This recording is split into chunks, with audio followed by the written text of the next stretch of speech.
प्रभु यीशु मसीह के नाम से और एक बार मैं इस नए दिन के लिए धन्यवाद देता हूँ। परमेश्वर हम लोगों को नई बातों के द्वारा, नए वचन के द्वारा, उसके प्रकाशन के द्वारा पूरी रीति से भरने पाए और उसके अभिषेक की बातें हमारे जीवन में बहुतायत से होने पाए।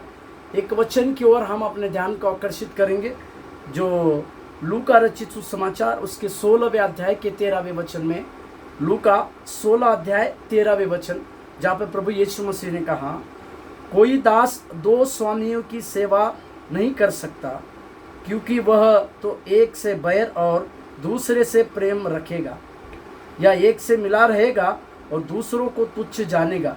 तुम परमेश्वर और धन दोनों की सेवा नहीं कर सकते।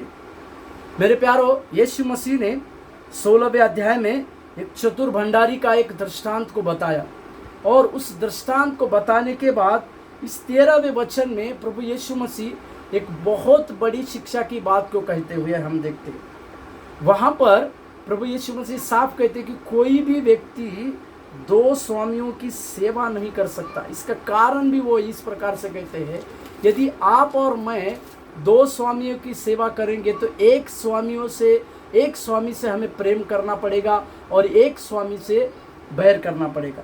परंतु ये किसी जगत के रहने वाले स्वामी के बारे में प्रभु यीशु मसीह नहीं कह रहे। उसके दूसरे भाग में परमेश्वर ने कहा, तुम परमेश्वर और धन दोनों की सेवा नहीं कर सकते।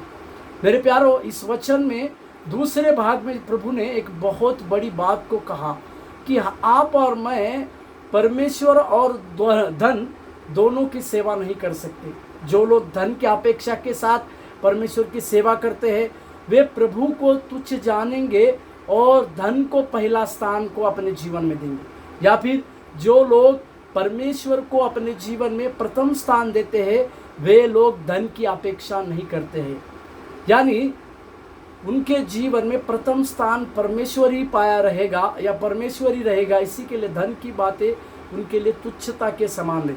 मेरे प्यारो, हम इस प्रकार से रहने पाए कि हमारे लिए सबसे सर्वश्रेष्ठ धन जो है प्रभु स्वर्ग में देने पाए और उस स्वर्गीय धन की खोज में हम रहने पाए, क्योंकि हमारे जीवन में पहला स्थान उस परमेश्वर को देकर अपने जीवन काल की शुरुआत करने पाए, अपने सेवकाई की शुरुआत करने पाए, ताकि हम परमेश्वर के द्वारा आदर और सम्मान को पाने पाए। इसी के लिए हम धन की नहीं परंतु परमेश्वर की सेवा करने के लिए अपने आप को सौंपने पाए। प्रभु आपको आशीष दे। धन्यवाद।